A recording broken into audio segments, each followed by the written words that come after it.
हमारे साथ दो खास मेहमान जुड़ गए हैं। डॉक्टर नरेश त्रेहान चेयरमैन है एमडी मेदांता के, और साथ ही डॉक्टर अरुण गुप्ता अध्यक्ष है दिल्ली मेडिकल काउंसिल के। आप दोनों का बहुत बहुत शुक्रिया हमसे जुड़ने के लिए, वक्त निकालने के लिए।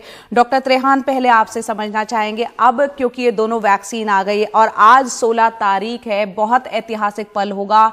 जिस बात का इंतजार था पूरी जनता को, वो वैक्सीन आ गई है। हालांकि शुरुआत में हेल्थ वर्कर्स को, फ्रंटलाइन वर्कर्स को ये लग रही है। इस पूरी कोरोना वैक्सीन की प्रक्रिया को आप किस तरह से देख रहे हैं, और भारत जिसकी पॉपुलेशन इतनी ज्यादा है, किस तरह की चुनौतियां आने वाले वक्त में इस को आप देख रहे हैं?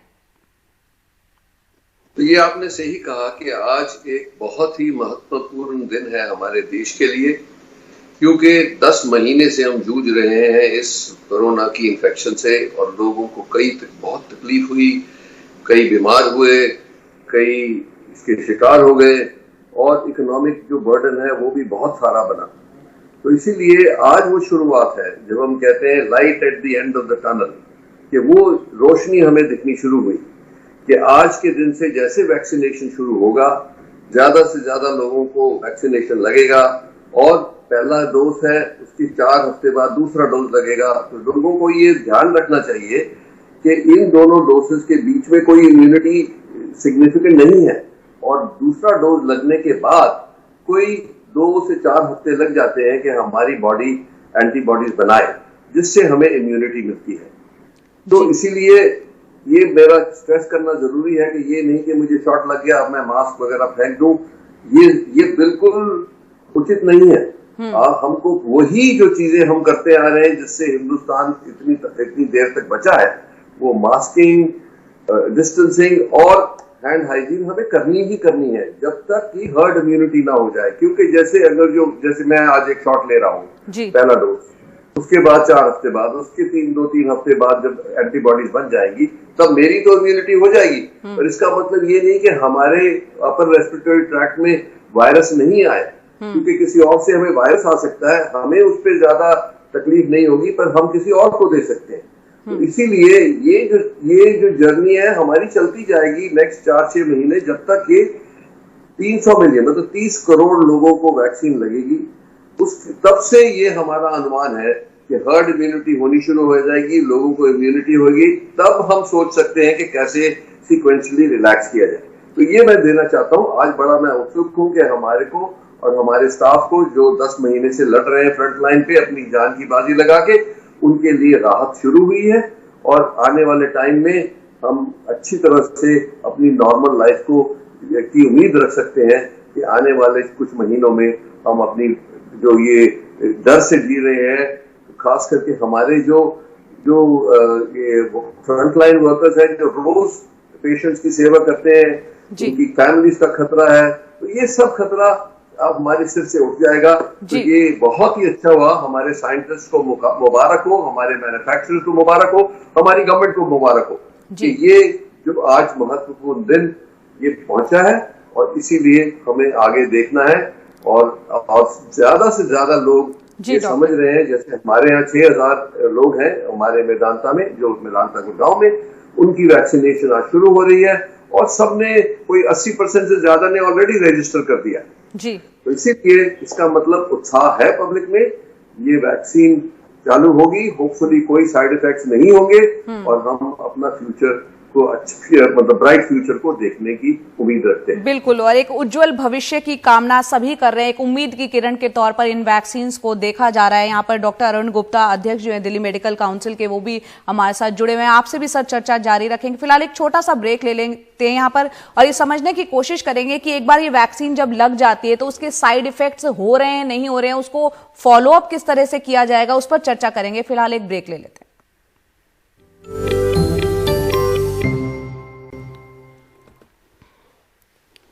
तो हम लगातार देख रहे हैं कि सभी को इंतजार था जिस वैक्सीन का, उसकी शुरुआत आज से होने जा रही है। टीकाकरण अभियान देश में शुरू होने जा रहा है 3006 केंद्रों पर। अब से कुछ ही देर बाद प्रधानमंत्री संबोधित करेंगे, और उसके बाद औपचारिक रूप से टीकाकरण कार्यक्रम शुरू हो जाएगा। शुरुआत में हफ्ते में 4 दिन वैक्सीनेशन का कार्यक्रम होगा।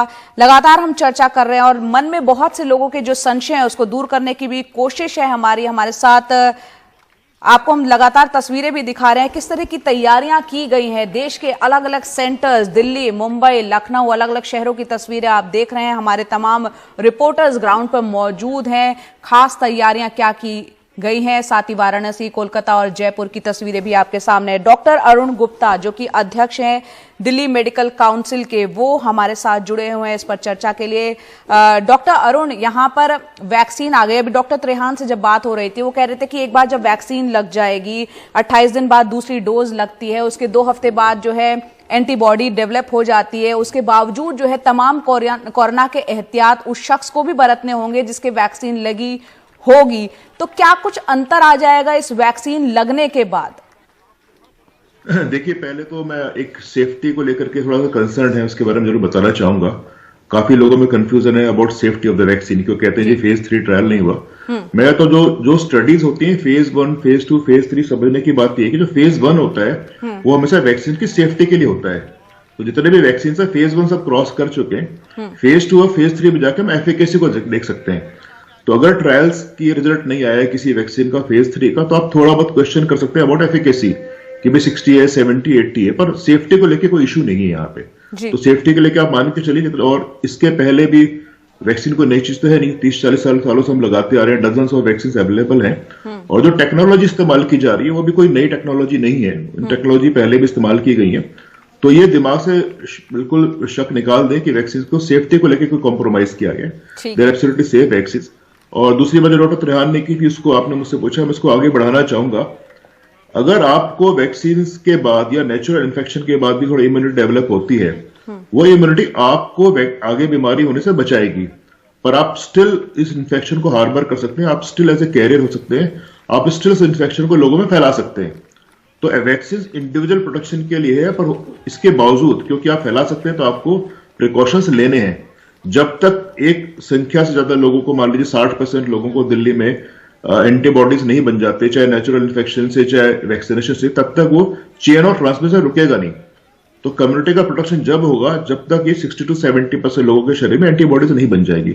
इसलिए वैक्सीन का अभियान बहुत जरूरी है। और जैसे मॉडर्न मेडिकल साइंस ने पहले भी इसमें कहता हूँ दुनिया को और सोसाइटी को बचाया है, पोलियो के अगेंस्ट वैक्सीन बना करके, स्मॉल पॉक्स के अगेंस्ट बना करके, और दूसरी बीमारियों से भी हम लड़ रहे हैं वैक्सीन के रूप में।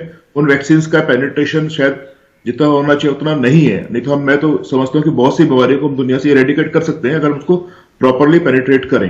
पर ये एक पैंडेमिक के रूप में एक जो महामारी आई है, इससे लोगों का ध्यान दोबारा मॉडर्न मेडिकल साइंस की ओर गया है, वैक्सीनेशन की इंपॉर्टेंस पे गया है। तो मैं कहता हूँ वाई ओनली कोरोना, जो और भी बीमारियां हैं, जो निमोनिया वगैरह है, जो दूसरी बीमारियां होती है, उनके वैक्सीन अवेलेबल हैं, उनको भी अब एक बड़े तरीके से पुश करना चाहिए ताकि इन बीमारियों को परमानेंटली इरेडिकेट कर सके।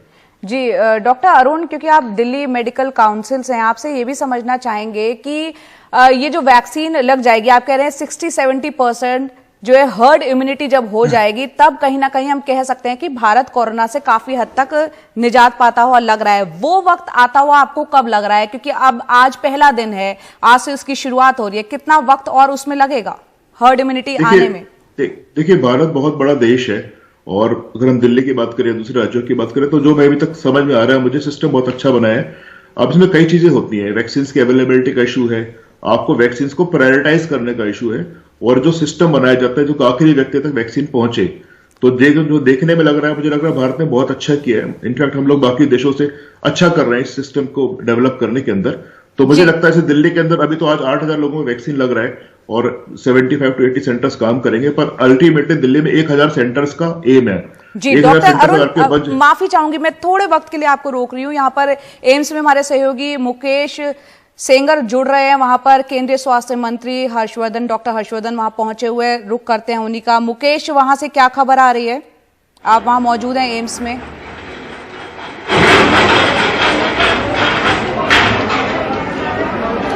देखिए, केंद्रीय स्वास्थ्य मंत्री डॉक्टर हर्षवर्धन अभी तुरंत यहां पर पहुंचे हैं, और जो यहां पर वैक्सीनेशन ड्राइव होगी उसका जायजा लेंगे। जो दिल्ली में 81 सेंटर हैं, उनमें 6 सेंटर ऐसे हैं जहां पर कोवैक्सीन का जो वैक्सीनेशन है वो होगा। तो एम्स भी उन्हीं में से एक है जहां पर जो कोवैक्सीन है उसका टीका लगाया जाएगा। तो जो फ्रंटलाइन वर्कर्स हैं और जो डॉक्टर्स हैं वो यहाँ पर पहुंचे हैं। नीति आयोग के मेंबर डॉक्टर वीके पॉल भी यहाँ पर पहुंचे हैं जो कि टीका लगवाएंगे। तो आप देखें कि तैयारियां यहाँ पर पूरी कर ली गई हैं, और जो एम्स का न्यू ओपीडी ब्लॉक है उसकी 8वीं मंजिल पर टीका लगाया जाएगा। वहां टीका लगाने के तमाम जो इंतजाम है वो कर लिए गए हैं। तो कुछ देर पहले यहाँ पर केंद्रीय स्वास्थ्य मंत्री पहुंचे हैं और साथ में जो एम्स के डायरेक्टर डॉक्टर गुलेरिया हैं वो भी उनके साथ हैं और साथ में वो टीम भी है डॉक्टरों की जो कि टीका लगवाएगी। तो कुल मिलाकर जिस तरह से पूरे देश में टीका लगाने का जो कार्यक्रम है वो शुरू हुआ है, उसी के तहत एम्स में भी अब टीका लगाने की शुरुआत हो गई है। जी मुकेश, बहुत बहुत शुक्रिया इस पूरी जानकारी के लिए। अब से कुछ ही वक्त प्रधानमंत्री जो है वो संबोधित भी करेंगे। डॉक्टर अरुण, आपका भी बहुत बहुत शुक्रिया, दिल्ली मेडिकल काउंसिल के अध्यक्ष हैं, हमसे जुड़ने के लिए बहुत बहुत शुक्रिया और तमाम जानकारियां, अहम जानकारियां हमसे शेयर करने के लिए।